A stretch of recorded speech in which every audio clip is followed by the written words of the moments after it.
देश की राजनीति में जब भी कोई नई आवाज उठती है, पुरानी ताकतें उसे कुचलने के लिए झूठ और अफवाहों का सहारा लेती हैं। आज भी वही हो रहा है। चंद्रशेखर आजाद रावण, बहुजन समाज की सबसे मजबूत आवाज, जो संसद से लेकर सड़क तक सत्ता को चुनौती दे रहे हैं। वो नेता जो दलित, पिछड़े और वंचित समाज के लिए सीना तान कर खड़ा है, लेकिन जैसे ही उसकी आवाज ऊंची होती है, उसके खिलाफ अफवाहों की फौज खड़ी कर दी जाती है। आज उसी झूठ का नाम है बीजेपी का एजेंट। ये इल्जाम सिर्फ इसलिए लगाया जा रहा है क्योंकि रावण भाई ने संसद में सीधे सवाल पूछे, क्योंकि उन्होंने सड़क पर अन्याय के खिलाफ सबसे पहले झंडा उठाया, क्योंकि उन्होंने दलित बेटियों के लिए, किसान मजदूरों के लिए, बेरोजगार नौजवानों के लिए सरकार की आंखों में आंख डालकर बात की। याद रखिए, जब कोई आवाज सच बोलती है तो सबसे पहले उसी पर लांछन लगाया जाता है।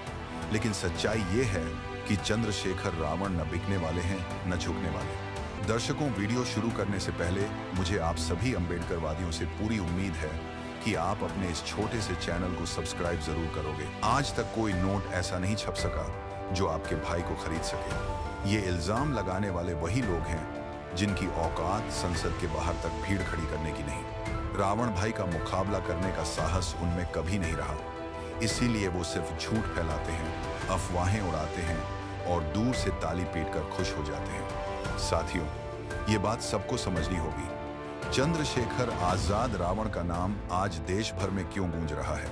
क्योंकि वो सिर्फ एक नेता नहीं, बल्कि एक आंदोलन है। उनका हर कदम बहुजन समाज को एक नई दिशा देता है। इससे कदम बनाई उनकी हर आवाज, हर नारा सीधे समाज के दिल में उतर जाता है। यही वजह है कि सत्ताधारी ताकतें और उनके समर्थक इस आवाज को दबाने के लिए हर हथकंडा अपनाते हैं। कभी जेल में डालते हैं, कभी मुकदमे लगाते हैं, तो कभी ये कहते हैं कि रावण बीजेपी का एजेंट है। लेकिन सवाल ये उठता है, जो इंसान पूरी जिंदगी बीजेपी और आरएसएस के खिलाफ लड़ा है, जिसने हर मंच से उनकी विचारधारा को चुनौती दी है, वही उनका एजेंट कैसे हो सकता है? क्या कोई ये साबित कर सकता है कि रावण ने कभी बीजेपी के साथ समझौता किया? क्या कोई एक सबूत है कि उन्होंने कभी सत्ता की गोदी में बैठना मंजूर किया?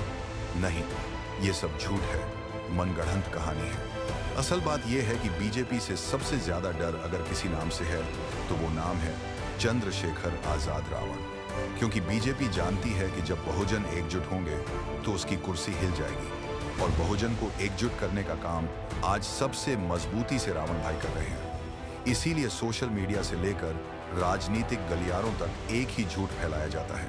ये बीजेपी का आदमी है, ये बिक चुका है।